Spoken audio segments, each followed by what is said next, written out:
الحمد لله الحمد لله الذي هدانا لهذا وما كنا لنهتدي لولا أن هدانا الله ونشهد أن لا إله إلا الله وحده لا شريك له ونشهد أن محمدا عبده ورسوله أرسله بالهدى ودين الحق ليظهره على الدين كله ولو كره المشركون يا أيها الذين آمنوا اتقوا الله حق تقاته ولا تموتن إلا وأنتم مسلمون اللهم صل على محمد وعلى آل محمد كما صليت على إبراهيم وعلى آل إبراهيم إنك حميد مجيد اللهم بارك على محمد وعلى آل محمد كما باركت على إبراهيم وعلى آل إبراهيم إنك حميد مجيد أعوذ بالله من الشيطان الرجيم الذين ينقضون عهد الله من بعد ميثاقه ويقطعون ما أمر الله به أن يوصل ويفسدون في الأرض أولئك هم الخاسرون رب اشرح لي صدري ويسر لي أمري واحلل عقدة من لساني يفقهوا قولي. ഏറെ പ്രിയപ്പെട്ട എൻ്റെ സഹോദരി സഹോദരന്മാരെ, അള്ളാഹുവിൻ്റെ രക്ഷയും സമാധാനവും അനുഗ്രഹവും കരുണയും കരുതലും കാവലും വാത്സല്യവും സ്നേഹവും സുരക്ഷയുമെല്ലാം നമ്മുടെ ജീവിതത്തിൽ സദാ വർഷിക്കുകയും നിലനിൽക്കുകയും ചെയ്യുമാറാകട്ടെ. കാരുണ്യക്കടലായ റബ്ബിൻ്റെ വിധിയും വിലക്കും നിയമനിർദ്ദേശങ്ങളും ജീവിതത്തിൻ്റെ സുഖത്തിലും ദുഃഖത്തിലും ഐശ്വര്യത്തിലും ദാരിദ്ര്യത്തിലും രോഗത്തിലും ആരോഗ്യത്തിലും ഉയർച്ചയിലും വളർച്ചയിലും തകർച്ചയിലും തളർച്ചയിലുമെല്ലാം കൃത്യമായി പാലിച്ച് അവൻ്റെ ഇഷ്ടവും സ്നേഹവും പ്രീതിയും തൃപ്തിയും നേടിയെടുത്ത് ഈ ആയുസ് ജീവിച്ചു തീർക്കുന്നവരുടെ കൂട്ടത്തിൽ അള്ളാഹു നമ്മെ ഏവരെയും ഉൾപ്പെടുത്തുമാറാകട്ടെ. നശ്വരമായ ഈ ലോക ജീവിതത്തിൻ്റെ ഓരോ നോക്കുകൾക്കും വാക്കുകൾക്കും അള്ളാഹുവിൻ്റെ കോടതിയിൽ ഉത്തരം പറയേണ്ടതുണ്ടെന്നും നാളിതുവരെ സമ്പാദിച്ച സമ്പാദ്യങ്ങൾക്കോ സന്താനങ്ങൾക്കോ സ്നേഹബന്ധങ്ങൾക്കോ സ്ഥാനമാനങ്ങൾക്കോ സമൂഹങ്ങൾക്കോ സംഘടനകൾക്കോ സൽപ്പേരുകൾക്കോ അള്ളാഹുവിന്റെ കോടതിയിൽ നമ്മെ തുണക്കുവാനോ നമുക്ക് വേണ്ടി ശുപാർശ ചെയ്യുവാനോ നമ്മുടെ തെറ്റുകുറ്റങ്ങൾ ഏറ്റെടുക്കുവാനോ സാധിക്കുകയില്ല എന്നും സ്നേഹത്തിന്റെ ഭാഷയിൽ എന്നെയും നിങ്ങളെയും ഉണർത്തുകയാണ്, ഓർമ്മിപ്പിക്കുകയാണ്. അള്ളാഹുവിനോടുള്ള കരാറ് ലംഘിക്കുകയും അള്ളാഹു ചേർത്തു വെക്കാൻ പറഞ്ഞ കാര്യങ്ങളെ മുറിച്ചു കളയുകയും ഭൂമിയിൽ ഫസാദുണ്ടാക്കി നടക്കുകയും ചെയ്യുന്നവർ യഥാർത്ഥത്തിൽ വലിയ നഷ്ടത്തിലാണ് എന്ന് ഓർമ്മപ്പെടുത്തുന്ന ആയത്താണ് തുടക്കത്തിൽ ഓതി വെച്ചത്. അള്ളാഹു സുബ്ഹാനഹു വ തആല ഈ ലോകത്തുള്ള മൂർത്തവും അമൂർത്തവുമായ എല്ലാ പടപ്പുകളെയും പടച്ചതിന് ശേഷം, സൃഷ്ടിച്ചതിന് ശേഷം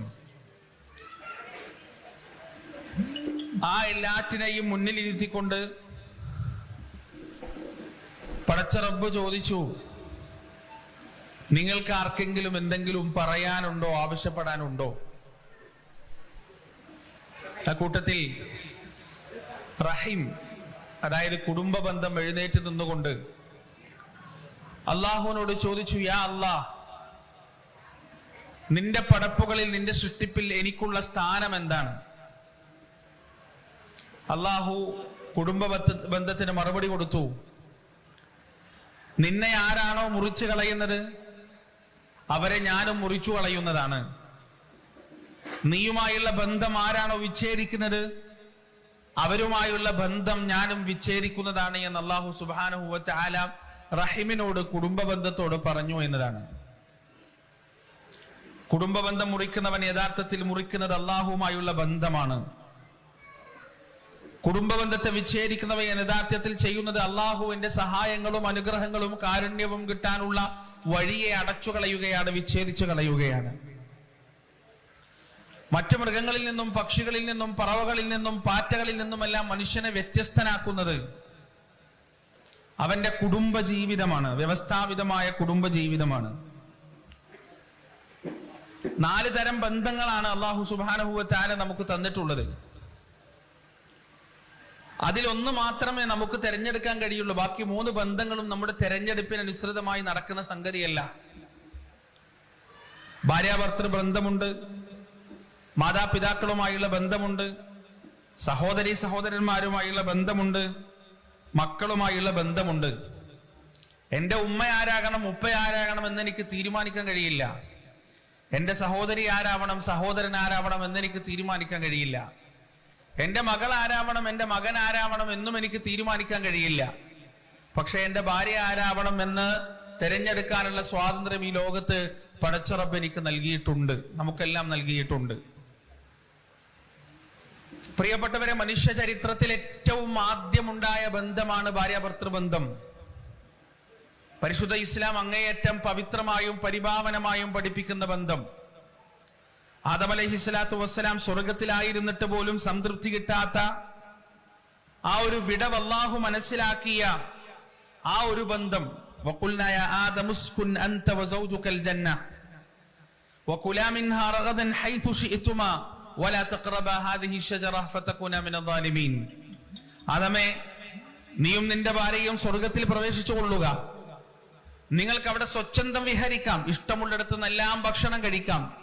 ഈ മരത്തിന്റെ അടുത്ത് മാത്രം നിങ്ങൾ അടുത്തു പോകരുത് എന്ന കൽപ്പനയും കൊടുത്തുകൊണ്ട് ആദം അലൈഹിസ്സലാത്തു വസ്സലാമിനെയും ഹവ്വാ ബീവിയെയും ജീവിക്കാൻ വിട്ട ആ സന്ദർഭം തൊട്ട് നമ്മുടെ ആദിപിതാവായ ആദം അലൈഹിസ്സലാത്തു വസ്സലാമിന് അള്ളാഹു നൽകിയ ഒന്നാമത്തെ ഗിഫ്റ്റ് ആയിരുന്നു യഥാർത്ഥത്തിൽ ഹവ്വാ ബീവി, നമ്മുടെ പ്രിയപ്പെട്ട ഉമ്മ എന്ന് പറയുന്നത്. ഒരു പുരുഷൻ പൂർണ്ണനാവണമെങ്കിൽ അവനൊരു ഭാര്യ ആവശ്യമാണ്. ഒരു പെണ്ണ് പൂർണ്ണയാവണമെങ്കിൽ അവൾക്ക് ഒരു ഭർത്താവ് ആവശ്യമാണ്. പരിശുദ്ധ ഇസ്ലാം വളരെ പ്രാധാന്യത്തോടുകൂടി പഠിപ്പിക്കുന്ന ഒരു ബന്ധമാണ് വൈവാഹിക ബന്ധവും വൈവാഹിക ജീവിതവും എന്ന് പ്രിയപ്പെട്ടവരെ നമ്മൾ മനസ്സിലാക്കണം. അതിനെക്കുറിച്ച് അല്ലാഹു സുബ്ഹാനഹു വ തആല പരിശുദ്ധ ഖുർആനിൽ പറഞ്ഞത് തന്നെ എങ്ങനെയാണ്? അല്ലാഹു പറയാൻ, വമിൻ ആയാതിഹി അൻ ഖലഖ ലക്കും മിൻ അൻഫുസികും അസ്വാജാ ലിതസ്കുനൂ ഇലൈഹാ വജഅല ബൈനകും മവദ്ദതൻ വറഹ്മ. അള്ളാഹുവിന്റെ ദൃഷ്ടാന്തങ്ങളിൽപ്പെട്ട വലിയ ദൃഷ്ടാന്തമാണ് നിങ്ങളിൽ നിന്ന് തന്നെ നിങ്ങൾക്ക് ഇണകളെ സൃഷ്ടിച്ചു തന്നു എന്നത്, നിങ്ങളിൽ നിന്ന് തന്നെ നിങ്ങൾക്ക് നിങ്ങളുടെ സൗജനെ സൃഷ്ടിച്ചു തന്നു എന്നുള്ളത്. ആകാശത്തെക്കുറിച്ചും ഭൂമിയെക്കുറിച്ചും പർവ്വതങ്ങളെക്കുറിച്ചും പ്രപഞ്ചത്തെക്കുറിച്ചുമെല്ലാം സംസാരിക്കുമ്പോൾ അള്ളാഹു ഉപയോഗിച്ച ആയത്ത്, ദൃഷ്ടാന്തം, അത്ഭുതം, അടയാളങ്ങൾ, അള്ളാഹുവിന്റെ അടയാളങ്ങൾ, അവന്റെ അസ്തിത്വത്തിന്റെ, അവന്റെ കഴിവിന്റെ, ഖുദ്റത്തിന്റെ, അദമത്തിന്റെ അടയാളങ്ങളായി പഠിപ്പിക്കപ്പെട്ടതിൽ ഒരു സംഗതിയാണ് ഇണകൾ എന്നത് എന്ന് അല്ലാഹു സുബ്ഹാനഹു വ തആല വ്യക്തമാക്കി തരുന്നു നമുക്ക്. എന്തൊരു അത്ഭുതമാണ് പ്രിയപ്പെട്ടവരെ! യഥാർത്ഥത്തിൽ ബാബുസേട്ട് സംസാരിച്ചതുപോലെ ഇന്നിന്റെ പുതിയ വൈവാഹിക ജീവിതത്തിലേക്ക് കടക്കുന്ന യൗവനങ്ങൾ അവര് മനസ്സിലാക്കുന്നത് ജീവിതം എന്ന് പറഞ്ഞാൽ ഒരു ജെൻഡർ വാർ ആണ് എന്നാണ്. ആണാണോ പെണ്ണാണോ വലുത്, പുരുഷനാണോ സ്ത്രീയാണോ ശക്തർ, ആർക്കാണ് കൂടുതൽ കഴിവുള്ളത് എന്നതൊക്കെ ഉരച്ചു നോക്കാനുള്ള, എന്നതൊക്കെ പരീക്ഷിച്ചു നോക്കാനുള്ള ഒരു ലബോറട്ടറി ആയിട്ടാണ് ഇന്നിന്റെ യൗവനം വിവാഹത്തെ കാണുന്നത്. പക്ഷെ പടച്ചത് അങ്ങനെയല്ല. അള്ളാഹു സൃഷ്ടിച്ചത് അങ്ങനെയല്ല. ആണിനെയും പെണ്ണിനെയും അള്ളാഹു സൃഷ്ടിച്ചത് കോംപ്ലിമെന്ററി ആയിട്ടാണ്, കോമ്പറ്റീഷൻ ഫോഴ്സസ് ആയിട്ടല്ല. പരസ്പരം മത്സരിക്കാനും പോരടിക്കാനും പരസ്പരം തോൽപ്പിക്കാനും വേണ്ടിയല്ല, ആ ഒരു രീതിയിലല്ല അല്ലാഹു സുബ്ഹാനഹു വ തആല ആണിനെയും പെണ്ണിനെയും പടച്ചിട്ടുള്ളത്. കോംപ്ലിമെന്ററി ആയിട്ടാണ്. ഒരാൾക്കില്ലാത്തത് മറ്റൊരാൾക്ക് ഉണ്ടാകും. ഒരാൾക്കില്ലാത്ത മാനസികവും ശാരീരികവുമായ ശക്തി മറ്റൊരാൾക്ക് ഉണ്ടാകും. നോക്ക് നിങ്ങൾ, ആണുങ്ങളുടെ ശരീരത്തെ തന്നെ അള്ളാഹു സംവിധാനിച്ചിരിക്കുന്നത് അവരുടെ പേശികൾക്ക് ബലം കൂടുതലാണ്, അവരുടെ പേശികൾക്ക് ശക്തി കൂടുതലാണ്. അതേസമയം സ്ത്രീകളുടെ പേശികൾ മാർദ്ദവമേറിയതാണ്, വളരെ സോഫ്റ്റ് ആണ്. എന്തിനു വേണ്ടിയാണ് അള്ളാഹു ഇങ്ങനെ സംവിധാനിച്ചിട്ടുള്ളത്? ആണിനെ അള്ളാഹു ഒരു കുടുംബത്തിൽ ഏൽപ്പിച്ചിരിക്കുന്നത് സംരക്ഷണമാണ്. പുറമെ നിന്ന് വരുന്ന അക്രമങ്ങളെ പ്രതിരോധിക്കേണ്ടതും തന്റെ കുടുംബത്തെ സംരക്ഷിക്കേണ്ടതും ആണിന്റെ ഉത്തരവാദിത്വമായതുകൊണ്ടാണ് അല്ലാഹു സുബ്ഹാനഹു വ തആല അവന്റെ ശരീരത്തിന് കൂടുതൽ കരുത്തും അവന്റെ പേശികൾക്ക് കൂടുതൽ ബലവും നൽകിയിട്ടുള്ളത്. എന്നാൽ പെണ്ണിനെ സംബന്ധിച്ചിടത്തോളം അള്ളാഹു ഏൽപ്പിച്ചത് മക്കളെ വളർത്തുക, അവരെ ചേർത്തു പിടിക്കുക, അവർക്ക് എന്താണ് കാരുണ്യമെന്ന് പഠിപ്പിച്ചു കൊടുക്കുക, എന്താണ് വാത്സല്യമെന്ന് പഠിപ്പിച്ചു കൊടുക്കുക, അവരെ നല്ല ആളുകളായി ആണായാലും പെണ്ണായാലും വളർത്തിക്കൊണ്ടുവരിക എന്ന ഭാരിച്ച ഉത്തരവാദിത്തമാണ് ഒരു പെണ്ണിനെ അള്ളാഹു ഏൽപ്പിച്ചിരിക്കുന്നത്. ഒരു കുഞ്ഞ് കിടന്നുറങ്ങുമ്പോ, അല്ലെങ്കിൽ ഭർത്താവിന് പരിക്ക് പറ്റിക്കഴിഞ്ഞാൽ, ഭർത്താവിന് രോഗം വന്നു കഴിഞ്ഞാൽ, അല്ലെങ്കിൽ തന്റെ കൂട്ടത്തിലുള്ള ആളുകൾക്ക് രോഗം വന്നു കഴിഞ്ഞാൽ പരിചരിക്കാനും പരിഗണിക്കാനും ചേർത്തു പിടിക്കാനും സാന്ത്വനിപ്പിക്കാനും സമാധാനം നൽകാനുമുള്ള പാകത്തിലാണ് പെണ്ണിന്റെ ശരീരത്തെ അള്ളാഹു സംവിധാനിച്ചതെങ്കിൽ ആണിന്റെ ശരീരത്തെ സംവിധാനിച്ചത് പുറമെ നിന്നുള്ള അക്രമങ്ങളെ പ്രതിരോധിക്കാനും ശക്തമായി നിൽക്കാനും ഏത് അപകടം വന്നാലും അതിൽ നിന്നുമെല്ലാം തന്റെ കുടുംബത്തെ സംരക്ഷിച്ചു നിർത്താനും ഉള്ള പാകത്തിലാണ് റബ്ബ് സുബ്ഹാനഹു വ തആല ആണിന്റെ ശരീരത്തെ ചര്യപ്പെടുത്തിയിരിക്കുന്നത് നമുക്ക് മനസ്സിലാവും. ശബ്ദം തന്നെ നിങ്ങൾ നോക്ക്. ആൺകുട്ടി വളരുമ്പോ പ്രായപൂർത്തിയായി കഴിഞ്ഞാൽ അവന്റെ ശബ്ദം കനക്കുകയാണ്. എന്നാൽ പെൺകുട്ടിയുടെ ശബ്ദം കൂടുതൽ മാർദ്ദവമേറിയതാവുകയാണ്. ആണിന്റെ ശബ്ദം അങ്ങനെ അള്ളാഹു സംവിധാനിച്ചത് അവൻ അള്ളാഹു നൽകിയ ഉത്തരവാദിത്തമായ രീതിയിലായതുകൊണ്ടാണ്. പെണ്ണിന്റെ ശബ്ദം അള്ളാഹു സംവിധാനിച്ചത് അവളുടെ ശബ്ദത്തിലൂടെ കുട്ടികൾക്ക് കിട്ടേണ്ട സാന്ത്വനവും സമാധാനവുമാണ്. അതുകൊണ്ടാണ് ആ ശബ്ദത്തെ അള്ളാഹു ആ വിധത്തിൽ സംവിധാനിച്ചിട്ടുള്ളത്. ഹോർമോണുകൾ പോലും നിങ്ങൾ നോക്ക്. ആണിന്റെയും പെണ്ണിന്റെയും ശരീരത്തിൽ ടെസ്റ്റോസ്റ്ററോൺ എന്ന് പറയുന്ന ഹോർമോൺ ഉണ്ട്. പക്ഷേ ആണിന്റെ ശരീരത്തിൽ ടെസ്റ്റോസ്റ്ററോൺ ഹോർമോണിന്റെ അളവ് വളരെ കൂടുതലാണ്. എന്തിനാണ് ഈ ടെസ്റ്റോസ്റ്ററോൺ ഹോർമോൺ? ആക്രമിക്കാനും അതുപോലെ തന്നെ പോരാടാനും യുദ്ധം ചെയ്യാനും ഒക്കെ അവനെ പ്രാപ്തനാക്കുന്നതും അവന് ധൈര്യം നൽകുന്നതും അവന് ശൗര്യം നൽകുന്നതും ഈ പറയുന്ന അവന്റെ മസിൽസിന്റെ അവന്റെ പേശികളുടെ ബലം കൂടുതൽ ഉരുക്കുള്ളതാക്കുന്നതുമെല്ലാം ഈ പറയുന്ന ടെസ്റ്റോസ്റ്ററോൺ ആണ്. എന്നാൽ പെണ്ണിന്റെ ശരീരത്തിൽ അള്ളാഹു ഈസ്ട്രജൻ എന്ന് പറയുന്ന ഹോർമോൺ കൂടുതലായി ഉണ്ടാക്കി. ക്ഷമിക്കാനും സഹിക്കാനും മറക്കാനും പൊറുക്കാനും അവളുടെ തലച്ചോറിനെ പാകപ്പെടുത്തുന്ന തരത്തിൽ ആ ഹോർമോണിനെ അള്ളാഹു സുബ്ഹാനഹു വ തആല സംവിധാനിച്ചു. പ്രിയപ്പെട്ടവരെ, ഞാൻ ഈ പറയുന്ന ബയോളജി ക്ലാസ് എടുക്കാൻ വേണ്ടിയിട്ടല്ലേ ഇത് പറയുന്നത്. ആണും പെണ്ണും എന്ന് പറഞ്ഞാൽ രണ്ട് കോമ്പറ്റീഷൻ ഫോഴ്സസ് ആണ്, മത്സരിക്കാനുള്ള രണ്ട് എൻറ്റിറ്റികളാണ് എന്ന് പുതിയ തലമുറ തെറ്റിദ്ധരിച്ചുകൊണ്ടിരിക്കുന്നു. അല്ല, അവരെ അള്ളാഹു പടച്ചിരിക്കുന്നത് കോംപ്ലിമെന്ററി ആയിട്ടാണ്. അത് അള്ളാഹുവിന്റെ വലിയ അത്ഭുതമായിട്ടാണ് പടച്ചിറപ്പ് പറയുന്നത്. മറിയം ബീവിയെ പ്രസവിച്ചപ്പോ അള്ളാഹുവെ, ഞാനൊരു പെൺകുഞ്ഞിനെയാണല്ലോ ജന്മം നൽകിയത് എന്ന് പറഞ്ഞപ്പോ അള്ളാഹു പറയുന്നുണ്ട്, അള്ളാഹു അഅലമു ബിമാ വദഅത് വലൈസ ദക്കറു കൽ ഉൻസ. അവൾ പ്രസവിച്ചതിനെ പറ്റി ഏറ്റവും നന്നായി അറിയുന്നവൻ അള്ളാഹുവാണ്. ആണും പെണ്ണും ഒരിക്കലും ഒരുപോലെയല്ലല്ലോ. ആണിന്റെയും പെണ്ണിന്റെയും ശരീരമോ സംസാരമോ ചിന്തയോ സ്വഭാവമോ പെരുമാറ്റമോ ഒന്നും ഒരിക്കലും ഒരുപോലെയല്ല എന്ന് ആയത്തിന്റെ ചെറിയ ശകലത്തിലൂടെ പടച്ചിറപ്പ് വളരെ കൃത്യമായി നമുക്ക് പഠിപ്പിച്ചു തരികയാണ്. വൈവാഹിക ജീവിതത്തിൽ എന്റെ മുന്നിലിരിക്കുന്ന യുവാക്കളോടും മധ്യവയസ്കരോടും വാർദ്ധക്യമെത്തിയവരോടുമെല്ലാം എനിക്ക് പറയാനുള്ളത്, അല്ലാഹു സുബ്ഹാനഹു വ തആല അത്രമേൽ പവിത്രത നൽകിയ ഒന്നാണ് വിവാഹ ജീവിതം എന്ന് പറയുന്നത്. ഇരുട്ടിന്റെ ദുഷ്ടശക്തികൾ അത്രമേൽ വെറുക്കുന്ന ഒന്നാണ് വിവാഹ ജീവിതം എന്ന് പറയുന്നത്. വളരെ പണ്ട് തൊട്ട് നമ്മൾ കേൾക്കുന്ന പ്രസിദ്ധമായ ഹദീസ് ഉണ്ടല്ലോ, പിശാചുക്കൾ അവരന്ന് നടത്തിയ അധാർമിക പ്രവർത്തനങ്ങളെ കുറിച്ച് ഒരു അവലോകനം നടത്തുന്നതിന് വേണ്ടി എല്ലാ വൈകുന്നേരങ്ങളിലും കടൽക്കരകളിൽ അവരുടെ നേതാവിന്റെ അർശിന്റെ അടുത്ത് ഒരുമിച്ച് കൂടുമെന്ന് റസൂൽ സല്ലല്ലാഹു അലൈഹി വസല്ലമ പഠിപ്പിച്ചു തന്നിട്ടുണ്ട്. ഓരോ ശൈത്താനും വന്നിട്ട് പറയും, ഞാൻ ഇന്നാളെ കൊണ്ട് ഇന്നത് ചെയ്യിച്ചു, ഇന്നാളെ കൊണ്ട് ഇന്നത് ചെയ്യിച്ചു എന്നിങ്ങനെ ഓരോരുത്തരും വന്ന് പറയും. ഇതിലൊന്നും ഇയാൾ തൃപ്തിയാവൂല. അവസാനം ഒരു ഇബ്ലീസ് വന്നിട്ട് പറയും, ഞാൻ അവനെ അവന്റെ ഭാര്യയിൽ നിന്ന് അടർത്തി മാറ്റിയിട്ടുണ്ട്, അവനെയും അവന്റെ ഭാര്യയെയും ഞാൻ രണ്ടു വഴിക്കാക്കിയിട്ടുണ്ട് എന്ന് പറയുമ്പോ നീയാണ് യഥാർത്ഥത്തിൽ എന്റെ അനുയായി, നീയാണ് യഥാർത്ഥത്തിൽ അഭിനന്ദനം അർഹിക്കുന്നത് എന്ന് പറഞ്ഞ് ആ പിശാചിനെ അഭിനന്ദിക്കുന്ന അവരുടെ നേതാവിനെ കുറിച്ച് റസൂലുള്ളാഹി സ്വല്ലല്ലാഹു അലൈഹി വസല്ലമ നമുക്ക് പഠിപ്പിച്ചു തന്നിട്ടുണ്ട്. എന്തുകൊണ്ടായിരിക്കും പ്രിയപ്പെട്ടവരെ പിശാചുക്കൾ ഇത്രമാത്രം ഈ വൈവാഹിക ബന്ധത്തെ, കുടുംബ ജീവിതത്തെ വെറുക്കുന്നത്? കുടുംബ ജീവിതം എന്ന് പറയുന്നത് ഒരു പരിചയാണ്, ഒരു ഷീൽഡാണ്. വ്യക്തിയുടെ ജീവിതത്തിലേക്ക് കടന്നു വരാനിരിക്കുന്ന വൃത്തികെട്ട അധാർമികതകളുടെ, വൃത്തികെട്ട വൃത്തിഹീനതയുടെ, അസംസ്കാരത്തിന്റെ എല്ലാം പേമാരിപ്പയത്തിൽ നിന്ന് അവനെ തടഞ്ഞു നിർത്തുന്ന, അവന് സംരക്ഷണം നൽകുന്ന ഒരു വലിയ ഷീൽഡാണ്, പരിചയാണ് യഥാർത്ഥത്തിൽ കുടുംബ ജീവിതം എന്ന് പറയുന്നത്. കുടുംബ ജീവിതം തകർന്നാൽ ഒരാളെ സംബന്ധിച്ചിടത്തോളം ഏതു വഴിക്കും സഞ്ചരിക്കാൻ അവന്റെ മുന്നിൽ ഒരു തടസ്സവും ഉണ്ടാവുകയില്ല എന്നതാണ് സത്യം. അതുകൊണ്ട് എന്റെ പ്രിയപ്പെട്ടവരെ, എന്ത് വില കൊടുത്തും, എന്ത് മറക്കാൻ തയ്യാറായും, എന്ത് പൊറുക്കാൻ തയ്യാറായും നമ്മുടെ കുടുംബ ജീവിതത്തെ സുശക്തമാക്കേണ്ട, ബാധ്യത ഒരു മുസ്ലിം എന്ന നിലയിൽ നമുക്ക് ഓരോരുത്തർക്കും ഉണ്ട് എന്ന് അടിവരയിട്ട് നമ്മൾ എല്ലാവരും മനസ്സിലാക്കേണ്ടതുണ്ട്. പലപ്പോഴും കുടുംബജീവിതത്തിൽ കടന്നു വരുന്ന പ്രശ്നങ്ങൾക്കൊക്കെ കാരണം രണ്ട് വിഷയങ്ങളാണ്. അതിലൊന്ന് ഭാര്യ ഭർത്താക്കന്മാർ നടത്തുന്ന താരതമ്യമാണ്. കുടുംബജീവിതത്തിനുള്ളിൽ വരുന്ന പ്രശ്നങ്ങൾക്ക് മിക്ക പ്രശ്നങ്ങൾക്കും കാരണം ഭാര്യ ഭർത്താക്കന്മാർ നടത്തുന്ന താരതമ്യമാണ്. ഒരു ഭാര്യയും ഭർത്താവും ജീവിക്കുക 20, 25, 30 വർഷമൊക്കെ ജീവിച്ചു. അപ്പോഴും ഭാര്യ എന്ത് ചെയ്യാണ്? മറ്റൊരാളെ വെച്ച് കമ്പയർ ചെയ്യാണ്, താരതമ്യം ചെയ്യാണ്. അയാൾക്ക് ഇന്നതുണ്ട്, അയാൾ ഇന്ന നല്ല സ്വഭാവക്കാരനാണ്, ഇയാൾ എന്താണ് ഇങ്ങനെ, ഇയാൾ എന്തിനാണ് കൊള്ളുക, ഒരു ഉപകാരവും ഇല്ല, വൃത്തികെട്ട സ്വഭാവക്കാരൻ, മോശപ്പെട്ടവൻ, വൃത്തികെട്ട തെറി വിളിക്കുന്നവൻ. പ്രിയപ്പെട്ടവരെ, നമ്മൾ മനസ്സിലാക്കേണ്ടത് ആണായാലും പെണ്ണായാലും, എന്റെ മുന്നിൽ ഇരിക്കുന്ന പുരുഷന്മാരായാലും വലതുഭാഗത്തിരിക്കുന്ന സ്ത്രീകളായാലും നമ്മൾ മനസ്സിലാക്കേണ്ടത്, ഒരു ഭാര്യക്ക് കല്യാണം കഴിഞ്ഞ് 1, 2, 3, 4, 5 വർഷം കഴിയുമ്പോ ഒരു ഭർത്താവിനെ കുറിച്ച് എന്തുകൊണ്ടാണ് മോശമായ അഭിപ്രായം ഉണ്ടാകുന്നത് എന്നതിനെ കുറിച്ച് കൃത്യമായി നമ്മൾ മനസ്സിലാക്കണം. അതൊരു യൂണിവേഴ്സൽ ഫാക്റ്റ് ആണ്, എല്ലാവർക്കും ഉണ്ടാകുന്ന സംഗതിയാണ്. ഒരു 20 വർഷം കഴിഞ്ഞിട്ട് എന്റെ ഭർത്താവിനെ കുറിച്ച് എനിക്കൊരു പരാതിയുമില്ല എന്ന് പറയുന്ന ഒരു ഭാര്യ മിത്താണ്. അങ്ങനൊന്നും ഇല്ല, അങ്ങനെ ഉണ്ടാവില്ല.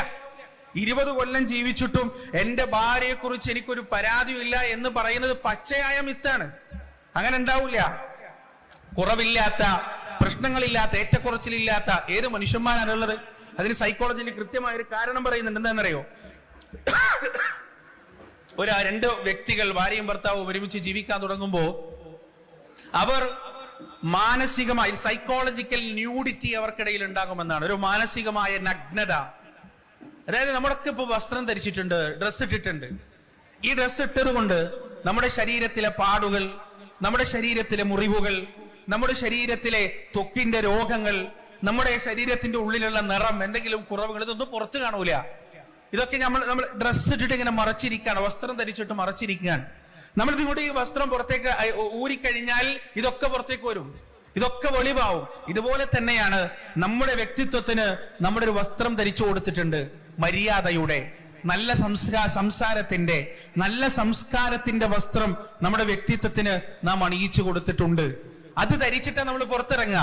ആളുകളോട് ആ വസ്ത്രത്തിന്റെ ഉള്ളിൽ നിന്നിട്ടാണ് നമ്മുടെ പേഴ്സണാലിറ്റി സംസാരിക്കുക. അതുകൊണ്ടാണ് പലപ്പോഴും പല ഭാര്യമാരും കംപ്ലൈന്റ് പറയാറുണ്ട്, ആളുകളോടൊക്കെ എന്ത് നല്ല സ്വഭാവമാണ് ആ മനുഷ്യൻ, വീട്ടിന്റെ ഉള്ളിൽ എത്തിക്കഴിഞ്ഞാൽ പച്ചത്തെറി വിളിക്കും. അതുപോലെ തന്നെ ഭാര്യയോട്, കുടുംബക്കാരുടെ കൂടെ എന്ത് നല്ല സ്വഭാവമാണ്, ഇവിടെ വീട്ടിന്റെ ഉള്ളിൽ എത്തിക്കഴിഞ്ഞാൽ കടിച്ചു കയറാൻ നിൽക്കുന്ന നരീനെ പോലെയാണ് അവളുടെ പെരുമാറ്റം എന്നൊക്കെ പരസ്പരം പരാതി പറയുന്നവരുണ്ട്. ഇതെന്തൊരു സൈക്കോളജിക്കൽ ന്യൂഡിറ്റിയാണിത്. അതായത് മാനസികമായ നഗ്നത. എന്താണോ ഉള്ളിലുള്ളത് അതുപോലെയുള്ള പെരുമാറ്റമായിരിക്കും ഭാര്യയും ഭർത്താവും തമ്മിൽ കാണുക.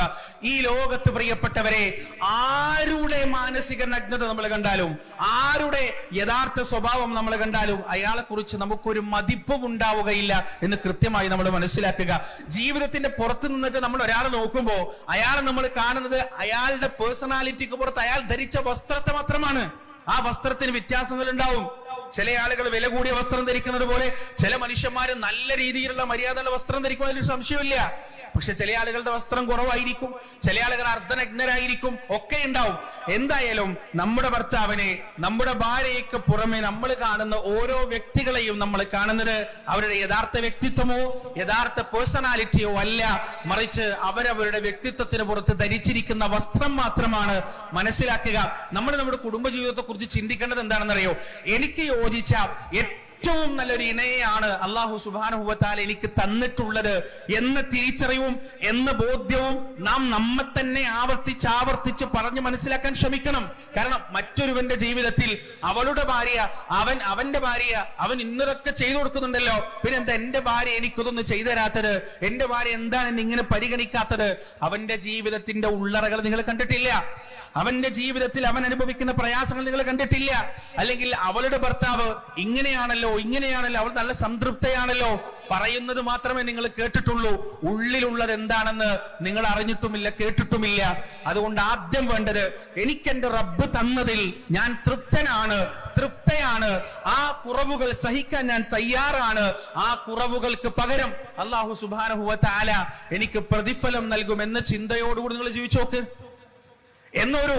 അങ്ങനെ ഒരു ചിന്ത മനസ്സിലുണ്ടാക്കി നോക്ക്. എന്റെ ഭാര്യയുടെ കുറവുകൾ ഞാൻ ക്ഷമിക്കുന്നതിൽ അള്ളാഹുവിന്റെ പ്രതിഫലം എനിക്കുണ്ടാവും എന്നൊരു ചിന്ത നമ്മുടെ മനസ്സിൽ ഉണ്ടായി കഴിഞ്ഞാൽ, പ്രിയപ്പെട്ടവരെ, ജീവിതം എത്ര സന്തോഷകരമാവുന്നറിയോ? അതായത് റെസിപ്രോസിറ്റി പ്രതീക്ഷിക്കാതെ ഞാൻ എന്താണോ അവൾക്ക് നൽകുന്നത്, ഞാൻ എന്താണോ അദ്ദേഹത്തിന് നൽകുന്നത്, അത് അതുപോലെ തിരിച്ചു കിട്ടിയിട്ടില്ലെങ്കിലും എനിക്കൊരു പ്രശ്നമില്ല എന്ന നിലപാട് ഒരാൾ എടുത്തു കഴിഞ്ഞാൽ അതിനെയാണ് നമ്മുടെ ഭാഷയിൽ അൺകണ്ടീഷണൽ ലവ് എന്ന് പറയുക. നിരുപാധികമായ സ്നേഹം. അത് ദിവ്യമാണ്, അത് ഡിവൈനാണ്. അതിന് അള്ളാഹു സുബ്ഹാനഹു വ തആല വളരെ ഇഷ്ടപ്പെടുന്ന ഒന്നുകൂടിയാണ്. അത് ശരിക്കും മനസ്സിലാക്കുക. അള്ളാഹുവിന്റെ പ്രീതിയും തൃപ്തിയും ഇഷ്ടവും നേടിയെടുക്കാനുള്ള ഏറ്റവും നല്ല വഴിയാണ് അത് എന്ന് പ്രിയപ്പെട്ടവരെ നമ്മൾ മനസ്സിലാക്കുക. ദാമ്പത്യ ജീവിതത്തിൽ ഒരിക്കലും മത്സരങ്ങൾ കടന്നു വരാതിരിക്കട്ടെ. ഒരു രീതിയിലും മത്സരങ്ങൾ കടന്നു വരാതിരിക്കട്ടെ. എന്റെ കുടുംബമാണോ വലുത്, നിന്റെ കുടുംബമാണോ വലുത്, നിന്റെ കുടുംബക്കാരെന്നെ പരിഗണിച്ചിട്ടില്ലല്ലോ, നിന്റെ വാപ്പാക്കെന്താ, എന്നെ ഒന്ന് വിളിച്ചാല് നേരിട്ട് കണ്ടാല് ഫോണിൽ വിളിച്ചു പറയണ എന്താ, അയാളുടെ മുഖത്തെന്തോ ഒരു മുറുമുറുപ്പ്. പല കുടുംബങ്ങളിലും പല സ്ത്രീകളും അധികവും പറയുന്ന പരാതിയാണ്, വീട്ടിന്റെ ഉള്ളിൽ എത്തിക്കഴിഞ്ഞാൽ അവരുടെ കുടുംബത്തെ കുറിച്ച് വളരെ മോശമായി, വളരെ വൾഗറായി സംസാരിക്കുന്ന ഭർത്താക്കന്മാരെ കുറിച്ച്. ചിലരൊക്കെ 5 വക്ത് നിസ്കരിക്കും, പൊക്കിൾ വരെ താടി ഉണ്ടാവും, എല്ലാം ഉണ്ടാവും. പക്ഷേ വീട്ടിലെത്തിക്കഴിഞ്ഞാൽ റസൂൽ സല്ലല്ലാഹു അലൈഹി വസല്ലം പറഞ്ഞത് എത്ര കൃത്യമാണ് പ്രിയപ്പെട്ടവരെ. ഖൈറുക്കും ഖൈറുക്കും ലി അഹ്ലി, നിങ്ങളിൽ ഏറ്റവും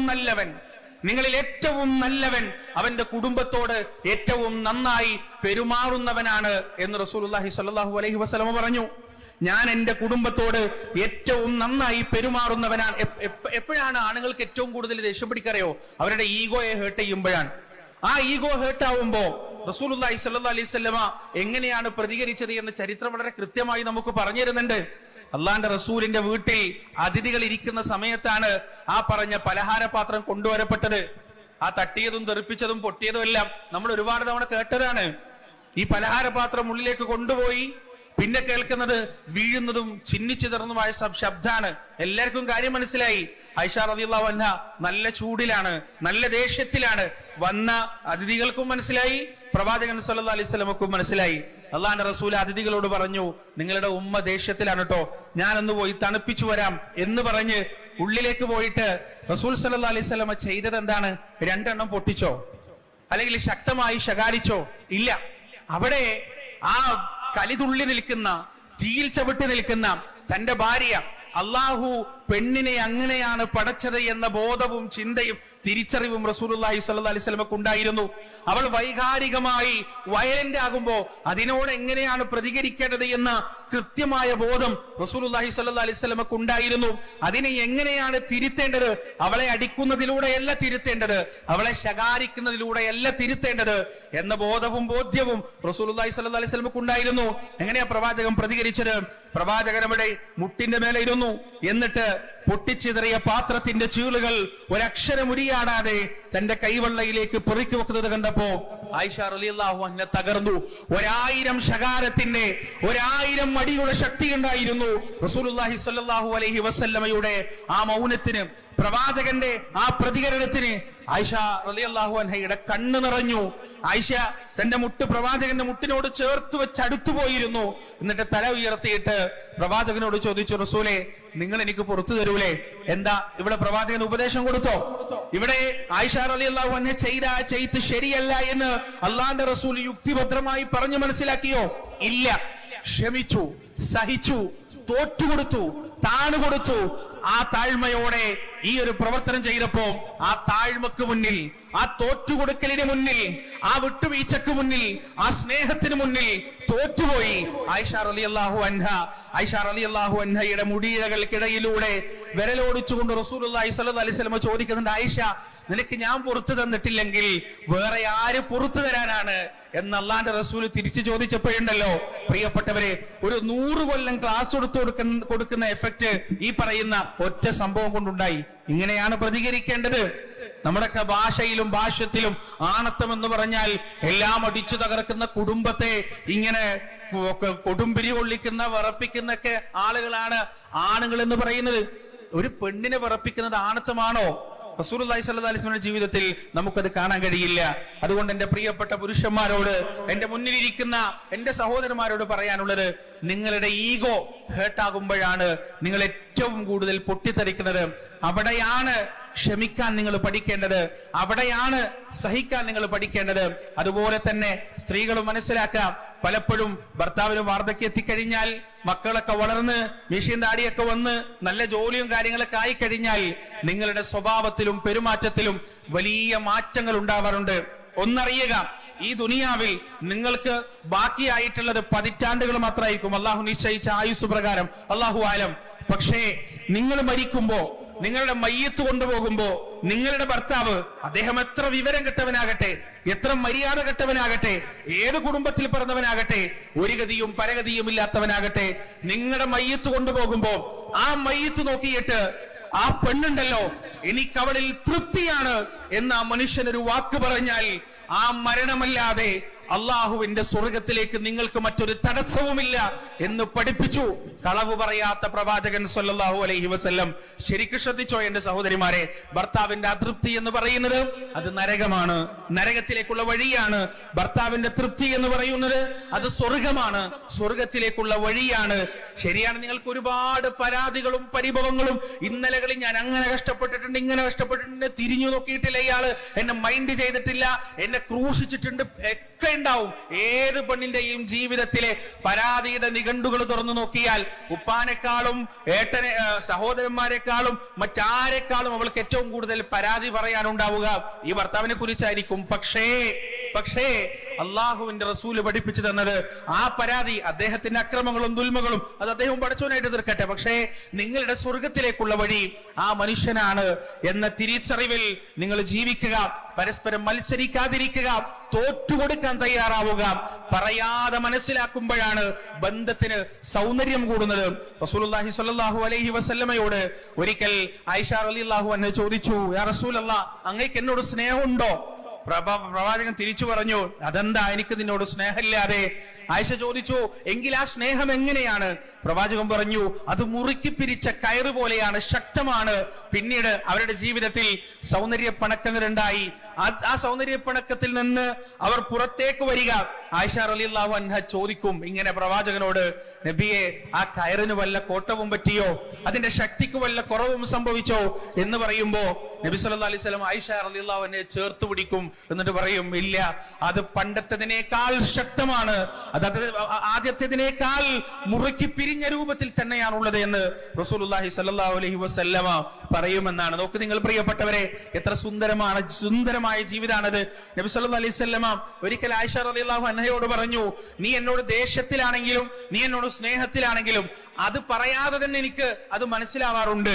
ആയിഷ വളരെ അത്ഭുതത്തോടെ ചോദിച്ചു, അതെങ്ങനെയാണ് റസൂലെ പറയാതെ നിങ്ങൾക്ക് മനസ്സിലാക്കാൻ സാധിക്കുന്നത്? നീ ദേഷ്യത്തിലാണെങ്കിൽ അള്ളാഹുവിനെ തൊട്ട് സത്യം ചെയ്യുമ്പോ ഇബ്രാഹിമിന്റെ റബ്ബായ അള്ളാഹുവിനെ തന്നെ സത്യം എന്ന് പറയും. നീ സ്നേഹത്തിലാണെങ്കിൽ എന്റെ മുഹമ്മദിന്റെ റബ്ബായ അള്ളാഹുവിനെ തൊട്ട് തന്നെ സത്യം. നോക്ക്, ആ ഭാര്യയുടെ വാക്കുകളിൽ വരുന്ന ആയിഷ റളിയല്ലാഹു അൻഹ പോലും ശ്രദ്ധിച്ചിട്ടില്ലാത്ത ആ ഒരു സംഗതി, ആ മൈന്യൂട്ട് പോയിന്റ് പോലും റസൂലുള്ളാഹി സ്വല്ലല്ലാഹു അലൈഹി വസല്ലം വളരെ കൃത്യമായി അവരുടെ സംസാരത്തിൽ നിന്ന് ഒപ്പിയെടുത്തു എന്നതാണ് സത്യം. സുബ്ഹാനല്ലാഹ്, ആ ഒരു ബന്ധം, ആ ഒരു മാനസിക അടുപ്പമാണ് വഫാത്തിന്റെ സമയത്ത് ആയിഷ റളിയല്ലാഹു അൻഹയുടെ മടിയിൽ കിടന്നിട്ട് അബ്ദുറഹ്മാന്റെ മുഖത്തേക്കൊന്ന് നോക്കിയപ്പോ ആ നോട്ടത്തിന്റെ അർത്ഥം എന്താണെന്ന് ആയിഷക്ക് തിരിച്ചറിയാൻ സാധിച്ചു. ആയിഷ റളിയല്ലാഹു അൻഹയ്ക്ക് മനസ്സിലാക്കാൻ സാധിച്ചു. ആയിഷ റളിയല്ലാഹു അൻഹ ചോദിച്ചു, റസൂലേ, അങ്ങേക്ക് മിസ്വാക്ക് ചെയ്യണല്ലേ? ഒന്ന് നോക്കിയിട്ടേ ഉള്ളൂ ആ നോട്ടത്തിന്റെ അർത്ഥം എന്താണെന്ന് ആയിഷ റളിയല്ലാഹു അൻഹയ്ക്ക് അറിയാമായിരുന്നു. തന്റെ ഭർത്താവിന്റെ ഇഷ്ടം എന്താണ്, അനിഷ്ടം എന്താണ്, തന്റെ ഭർത്താവിന്റെ ആഗ്രഹം എന്താണ്, അദ്ദേഹത്തിന്റെ ചലനത്തിന്റെ അർത്ഥം എന്താണ് എന്നെല്ലാം കൃത്യമായി മനസ്സിലാക്കിയ ആയിഷ റളിയല്ലാഹു അൻഹ പ്രവാചകന്റെ ജീവിതത്തിലെ പ്രബോധനത്തിന്റെ അലിഫും ബാവും രചിച്ച ഖദീജ റളിയല്ലാഹു അൻഹ. പ്രിയപ്പെട്ട ഉമ്മമാരെ, സഹോദരിമാരെ, നിങ്ങൾക്ക് മാതൃകയാണ്.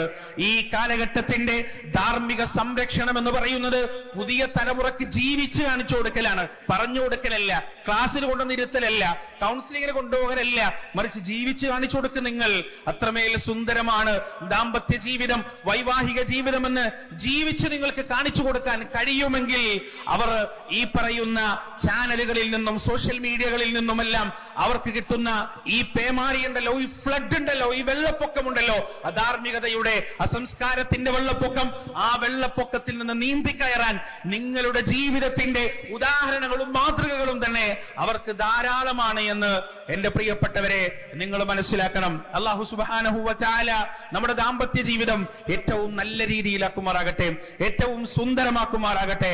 പ്രിയപ്പെട്ടവരെ, റസൂലുള്ളാഹി സ്വല്ലല്ലാഹു അലൈഹി വസല്ലമയുടെ സദസ്സിലേക്ക് ഒരു മനുഷ്യൻ വന്നിട്ട് ചോദിച്ചു. നമ്മളൊക്കെ ചെറുപ്പം തൊട്ട് കേൾക്കുന്ന ഹദീസാണ്. യാ റസൂലല്ലാഹ്, ഞാൻ ആരോടാണ് ഏറ്റവും നന്നായി പെരുമാറേണ്ടത്?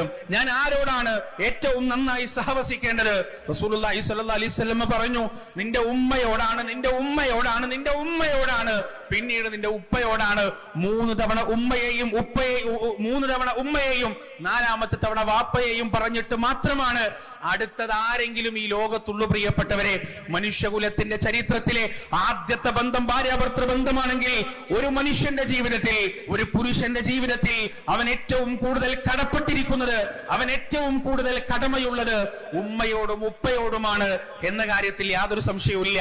അല്ലാഹു സുബ്ഹാനഹു വ തആല പരിശുദ്ധ ഖുർആനിൽ വളരെ വ്യക്തമായി ഒരായത്തിലൂടെ ആ മാതാപിതാക്കളുടെ ജീവിതത്തിൽ നാം ചെയ്യാനിരിക്കുന്ന ആ വൃത്തികേടുകളുടെ തലങ്ങും വിലങ്ങും അല്ലാഹു സൂചിപ്പിച്ചിട്ടുണ്ട്. അല്ലാഹു പറയാണ്, വഖദാ റബ്ബുക അല്ലാ തഅബുദൂ ഇല്ലാ ഇയ്യാഹ് വബിൽ വാലിദൈനി ഇഹ്സാനാ ഇമ്മാ യബ്ലുഗന്ന ഇൻദകൽ കിബറ അഹദുഹുമാ ഔ കിലാഹുമാ فلا تقل لهما أف ولا تنهرهما وقل لهما قولا كريما. നിന്റെ റബ്ബ് നിനക്ക് വിധിച്ചിരിക്കുകയാണ്, അല്ലാഹുവിനെ അല്ലാതെ മറ്റൊരാളെ ആരാധിക്കാൻ പാടില്ല. തൊട്ടടുത്ത് അല്ലാഹു പറയുകയാണ്, വബിൽ വാലിദൈനി ഇഹ്സാനാ, മാതാപിതാക്കളോട് നന്മ ചെയ്യണം, ഉമ്മയോടും ഉപ്പയോടും നന്മ ചെയ്യണം. ആ നന്മ എന്താണെന്നതിന്റെ താബീറാണ് ആയത്തിന്റെ ബാക്കി ഭാഗത്തിൽ അല്ലാഹു പറയുന്നത്. ഇമ്മാ യബ്ലുഗന്ന ഇൻദകൽ കിബറ അഹദുഹുമാ ഔ കിലാഹുമാ, അവരിൽ രണ്ടുപേരുമോ അല്ലെങ്കിൽ ഏതെങ്കിലും ഒരാളോ വാർദ്ധക്യം ബാധിച്ച രൂപത്തിൽ, നരബാധിച്ച രൂപത്തിൽ, ജരാനരകൾ ബാധിച്ച രൂപത്തിൽ, പിച്ചുമ്പയും പറയുന്ന രൂപത്തിൽ, ബുദ്ധിമാന്ദ്യം സംഭവിച്ചു പോയ രൂപത്തിൽ നിന്റെ അടുത്തുണ്ടെങ്കിൽ ആദ്യമായി അല്ലാഹു പറയുകയാണ്, അവരോട് നീ പറഞ്ഞു പോകരുത്. ഉഫിൻ എന്ന വാക്ക് പോലും ഛേ എന്നാണ് മലയാളത്തിൽ സാധാരണ നാം അതിന് അർത്ഥം പറയാറെങ്കിലും ഛേ എന്നതിനേക്കാൾ എത്രയോ താഴെയാണ് ഉഫ് എന്ന പദം. എന്ന വാക്ക് പോലും നീ അവരോട് പറഞ്ഞു പോകരുത്. എന്തൊക്കെ കാരണങ്ങൾ ഉണ്ടാകട്ടെ, എന്തൊക്കെ വിഷയങ്ങൾ ഉണ്ടാകട്ടെ, അവരോട് നീ കയർത്ത് സംസാരിക്കാനും പാടില്ല.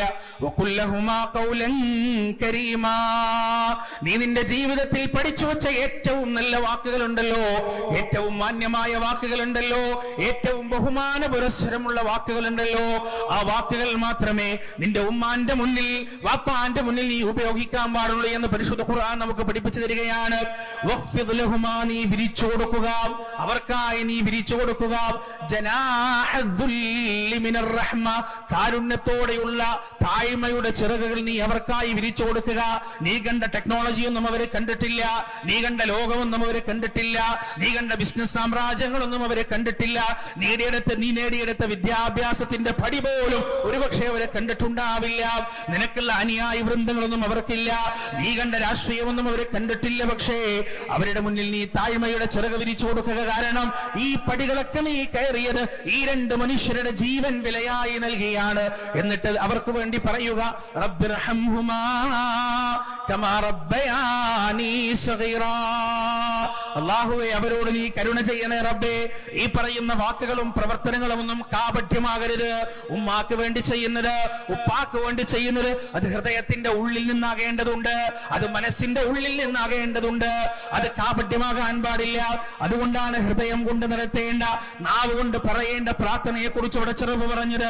റബ്ബിർഹംഹുമാ, അല്ലാഹുവേ നീ അവർക്ക് സംരക്ഷണം നൽകണേ, അല്ലാഹുവേ നീ അവരോട് കരുണ കാണിക്കണേ.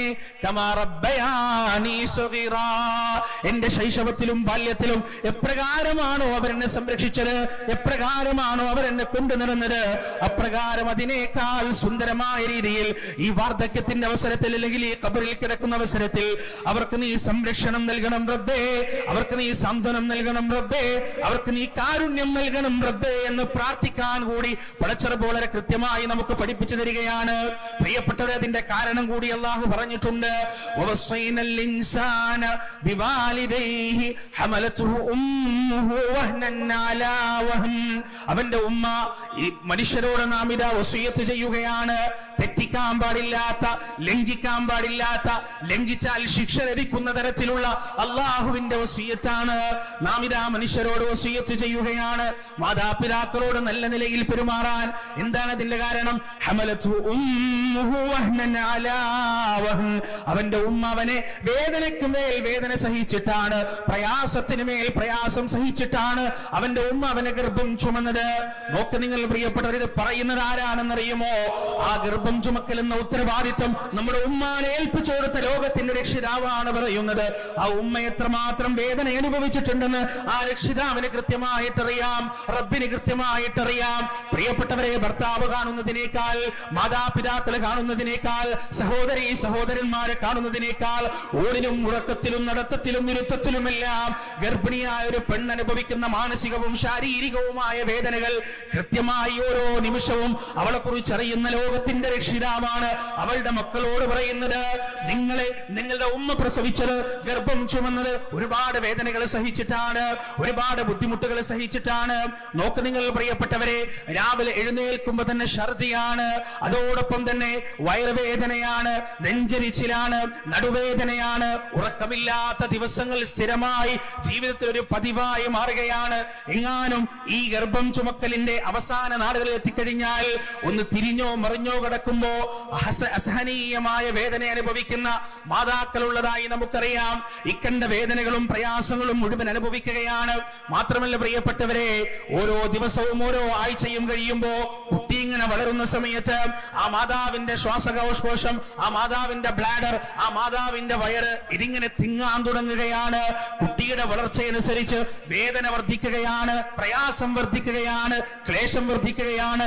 ആ ഉമ്മയുടെ എല്ലിൽ നിന്നാണ് കുട്ടി കാൽസ്യം സ്വീകരിക്കുന്നത്, ആ ഉമ്മയുടെ രക്തത്തിൽ നിന്നാണ് കുട്ടി അയൺ സ്വീകരിക്കുന്നത്, ആ ഉമ്മയുടെ പൊക്കിൽ കൊടിയിലൂടെയാണ് ബാക്കിയുള്ള പോഷകങ്ങൾ മുഴുവനും സ്വീകരിക്കുന്നത്. ഈ കുട്ടിയെ ഗർഭം ചുമന്ന് പ്രസവിക്കുന്നതിന്റെ ഇടയിൽ എല്ലിന്റെ ശക്തി നഷ്ടപ്പെടുകയാണ്. അതുപോലെ തന്നെ HB ഹീമോഗ്ലോബിൻ കുറഞ്ഞു പോകുകയാണ്. ശരീരത്തിന്റെ ആ ഒരു വടിവും സൗന്ദര്യവുമെല്ലാം എന്നേക്കുമായി നഷ്ടപ്പെട്ടു പോകുകയാണ്. എന്നിട്ട് 2 വർഷക്കാലത്തെ മുലയൂട്ടലുണ്ടല്ലോ, അത് അതിനേക്കാൾ വലിയ പ്രയാസമാണ്. മുലയൂട്ടുന്ന സമയത്ത് ഈ കുട്ടികൾക്ക് പല്ല് കിളിർത്തു വരാൻ തുടങ്ങിയാൽ ആ പല്ല് കിളിർത്തു വരുന്നതിന്റെ അസ്വസ്ഥത ഈ മക്കൾ ഏറ്റവും കൂടുതൽ തീർക്കുന്നത് ഈ മാതാവിന്റെ മുലക്കണ്ണിലാണ്. ഈ മാതാവിന്റെ മുലക്കണ്ണ് കടിച്ചു പൊട്ടിച്ച് വീണ്ടും ഈ കുട്ടി വിശന്ന് കരയുമ്പോ ആ മുറിഞ്ഞ് ചോര വരുന്ന മുലക്കണ്ണിലേക്ക് ഒരു മടിയുമില്ലാതെ ചേർത്തു വെക്കാൻ പ്രിയപ്പെട്ടവരെ ഈ ലോകത്ത് ഏതെങ്കിലും ഒരു പടപ്പിന് സാധിക്കുമെങ്കിൽ അത് മാതാവ് മാത്രമാണ്, അത് ഉമ്മ മാത്രമാണ്. പ്രിയപ്പെട്ടവരെ, അതുകൊണ്ടാണ് അല്ലാഹു പറഞ്ഞത് ഹമലതുഹു ഉമ്മുഹു വഹ്നൻ അലാ വഹൻ. അവനെ വേദനയ്ക്ക് മേൽ വേദന സഹിച്ചുകൊണ്ട്, പ്രയാസത്തിന് മേൽ പ്രയാസം സഹിച്ചുകൊണ്ട് അവന്റെ ഉമ്മ അവനെ ഗർഭം ധരിച്ചില്ലേ, എന്നിട്ട് അതിലും വലിയ പ്രയാസം സഹിച്ചുകൊണ്ട് അവന്റെ ഉമ്മ അവനെ മുലയൂട്ടിയില്ലേ.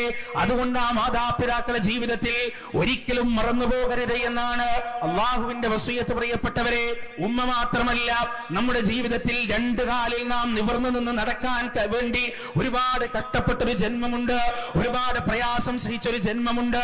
പ്രിയപ്പെട്ടവരെ, ഏറ്റവും കൂടുതൽ ഇന്നിന്റെ മക്കൾ മറന്നുപോയിക്കൊണ്ടിരിക്കുന്ന ഒരു ജീവിതത്തിലെ ഒരു വീട്ടിലെ ഒരു പടപ്പ്, അതാണ് നമ്മുടെ ഉപ്പ എന്ന് പറയുന്നത്. നിങ്ങൾ കാണാറില്ല, വയസ്സായിട്ടും 60 വയസ്സും 70 വയസ്സും 80 വയസ്സുമായിട്ടും ഈ പീഡിയ കോലായികളിലും അതുപോലെ തന്നെ പല കോംപ്ലക്സുകളിലും സ്ഥാപനങ്ങളിലുമെല്ലാം വാച്ച്മാൻമാരായി നിൽക്കുന്ന കാവൽക്കാരായി നിൽക്കുന്ന വൃദ്ധരെ നിങ്ങൾ കാണാറുണ്ടോ? അതിൽ 70% ആളുകൾ, അവരോട് നിങ്ങളൊന്ന് സംസാരിച്ചു നോക്കണം.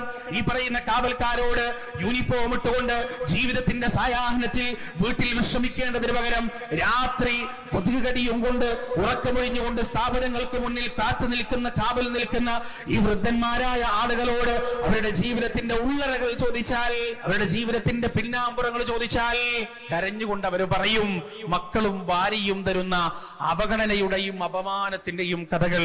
അതിൽ നിന്ന് രക്ഷപ്പെടാൻ വേണ്ടിയിട്ടാണ് നല്ലൊരു ശതമാനം ആളുകളും ഈ വാച്ച്മാൻ പണിയൊക്കെ എടുക്കുന്നത്. ഈ കാവൽക്കാരൻ അവർക്ക് വീട്ടിൽ സ്വസ്ഥമായി ഇരിക്കാൻ ആഗ്രഹമില്ലാഞ്ഞിട്ടല്ല, പക്ഷെ ഇന്നലകളിൽ അവർ ചെയ്തു കൊടുത്തതെല്ലാം മക്കൾ മറന്നുപോയിരിക്കുന്നു, ഭാര്യ മറന്നുപോയിരിക്കുന്നു.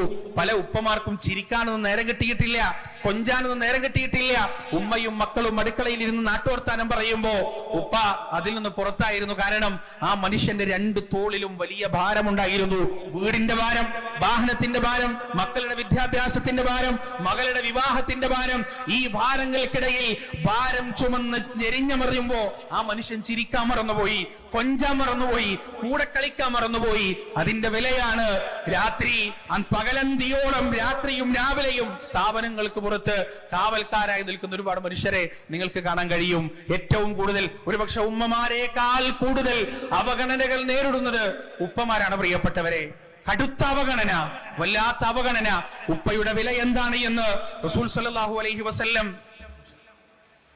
വളരെ കൃത്യമായി അദ്ദേഹത്തിന്റെ ഒരു ഹദീസിൽ പഠിപ്പിച്ചു തന്നിട്ടുണ്ട്. ഒരു മനുഷ്യൻ വരികയാണ്, ഒരു മനുഷ്യൻ വന്നിട്ട് അള്ളാന്റെ റസൂലിനോട് പരാതി പറയാണ്. എന്താണ് പരാതി എന്നറിയോ? റസൂൽ, എന്റെ ഉപ്പ എന്റെ സമ്പത്തൊക്കെ പിടിച്ചെടുക്കാൻ നോക്കുന്നുണ്ടോ എന്ന് എനിക്കൊരു സംശയമുണ്ട്. എന്റെ ഉപ്പാക്ക് എന്റെ സമ്പത്തിലൊക്കെ ഒരു കണ്ണുണ്ടോ എന്നെനിക്ക് സംശയമുണ്ട് എന്നൊരാൾ വന്നിട്ട് പരാതി പറഞ്ഞു. നബി സല്ലല്ലാഹു അലൈഹി വസല്ലമയുടെ മുഖം ചുവന്നു, പ്രവാചകന്റെ മുഖം ചുവന്നു. അള്ളാന്റെ റസൂല് ആ മനുഷ്യനോട് പറഞ്ഞു, നീ പോയിട്ട് നിന്റെ ഉപ്പാനെയും കൂട്ടിയിട്ട് വാ, നിന്റെ വാപ്പാനെയും കൂട്ടിയിട്ട് വാന്ന് പറഞ്ഞു. ആ മനുഷ്യൻ പോയി, വീട്ടിൽ പോയി വാപ്പാനെയും വിളിച്ചു വന്നു. പ്രവാചകൻ അപ്പോഴും കോപിഷ്ഠനാണ്. അള്ളാന്റെ റസൂലിന്റെ മുഖം അപ്പോഴും വിവർണമാണ്.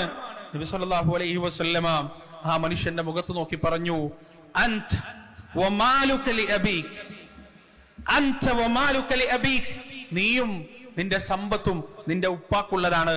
ഇമാതിരി പരാതിയായിട്ട് ഇനി വഴിക്ക് വരരുത് എന്ന് റസൂലുള്ളാഹി സ്വല്ലല്ലാഹു അലൈഹി വസല്ലം പറഞ്ഞു എന്നാണ്. ഉപ്പയെ കുറിച്ച് ഒരാൾ എന്റെ അവകാശം തട്ടിയെടുക്കാൻ ശ്രമിക്കുന്നു എന്ന പരാതി പറഞ്ഞ അല്ലാഹുവിന്റെ റസൂൽ ദേഷ്യം പിടിക്കുകയാണ് ചെയ്തത്. നോക്ക് നിങ്ങൾ, അല്ലാഹുവിന്റെ റസൂലിന്റെ സഹാബികളിൽ പലരും വീടിന്റെ താഴത്തെ നിലയിൽ ഉപ്പ ഇരിക്കുന്നുണ്ടെങ്കിൽ അവർ മുകളിലത്തെ നിലയിലൂടെ നടക്കുമായിരുന്നില്ല. നമ്മുടെ അവസ്ഥ എന്താ? കോലായിൽ ആ പാവം മനുഷ്യൻ ഇരിക്കുന്നുണ്ടാവും, വീട്ടിൽ കയറി പോകുന്നുണ്ട്, കയറി വരുന്നുണ്ട്, ഒന്നും അറിയില്ല. നമ്മുടെ ജീവിതത്തിൽ എന്തൊക്കെ സംഭവങ്ങൾ നടക്കുന്നുണ്ട്, എന്തൊക്കെ പദ്ധതികൾ നാം ഇട്ടുകഴിഞ്ഞു, നടത്തി കഴിഞ്ഞു, ഉപ്പൊന്നും അറിയില്ല. പൻ അറിയിക്കേണ്ട ആവശ്യമില്ല. ഉപ്പ ഒരു ശല്യമായി മാറി നമുക്ക്. പ്രിയപ്പെട്ടവരെ, ആ ഉപ്പ നിങ്ങളെ സ്നേഹിച്ചത് പലപ്പോഴും നിങ്ങൾ ഉറങ്ങുമ്പോഴാണ്. എന്റെ ഉമ്മ പറഞ്ഞു തന്നത് ഓർമ്മയുണ്ട്. ഞങ്ങൾക്കൊക്കെ വാപ്പാനെ ഭയങ്കര പേടിയാണ്. അപ്പൊ നല്ല സ്ട്രോങ് ആണ്, അടിക്കേണ്ട സമയത്ത് നന്നായിട്ട് അടിയൊക്കെ കിട്ടും. പക്ഷേ പലപ്പോഴും ഉമ്മ പറഞ്ഞു തരാറുണ്ട്, ഞങ്ങളിൽ ആർക്കെങ്കിലും ഒരാൾക്ക് ചെറിയൊരു ജലദോഷം വന്നാൽ, ചെറിയൊരു പനി വന്നാൽ ആ മനുഷ്യൻ കിടന്നുറങ്ങൂല. ഉമ്മ ഉറങ്ങിയാലും ഉപ്പ ഉറങ്ങൂല. രാത്രി ആവർത്തിച്ച് വന്നു നോക്കും, കഴുത്ത് തൊട്ടു നോക്കും, തല തൊട്ടു നോക്കും, ശ്വാസം മുട്ടുന്നുണ്ടോ നോക്കും. ഉപ്പയുടെ സ്നേഹം അങ്ങനെയാണ് പ്രിയപ്പെട്ടവരെ. നമ്മളറിയാതെയാണ് ഉപ്പ നമ്മളെ സ്നേഹിച്ചത്, നമ്മളറിയാതെയാണ് വാപ്പ നമ്മളെ പരിഗണിച്ചത്, നമ്മളത് കണ്ടിട്ടില്ല. ഇന്നും നിങ്ങൾക്കത് കാണണമെങ്കിൽ നെടുമ്പാശ്ശേരിയിലെയും കരിപ്പൂരിലെയും എല്ലാം വിമാനത്താവളങ്ങളിൽ ഇന്നും പോയി നിൽക്കണം നിങ്ങൾ. ഇന്നുമുണ്ട് ആ ടിപ്പിക്കൽ പ്രവാസികൾ. കാലഹരണപ്പെട്ടു പോയിട്ടില്ല, അവർക്ക് വംശനാശം സംഭവിച്ചിട്ടില്ല. സ്വന്തം മക്കളുടെ സ്വപ്നങ്ങൾക്ക് ചിറക് വിരിച്ചു കൊടുക്കാൻ എല്ലാം വിട്ടെറിഞ്ഞ് എല്ലാം ഒഴിവാക്കിയിട്ട് കയറുന്നവരുണ്ട്.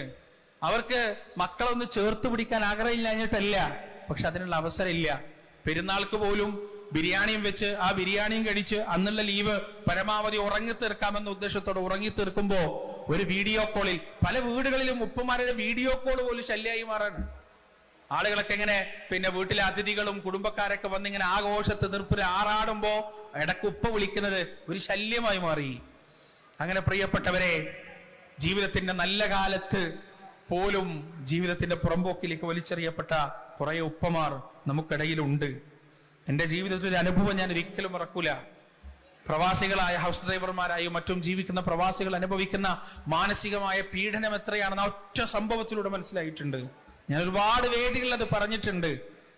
ഈ വെള്ളിയാഴ്ച വൈകുന്നേരം റിയാദിലും മറ്റൊക്കെ ഇങ്ങനെ ദാവത്തിനിറങ്ങുന്ന ഒരു പരിപാടി ഉണ്ട്.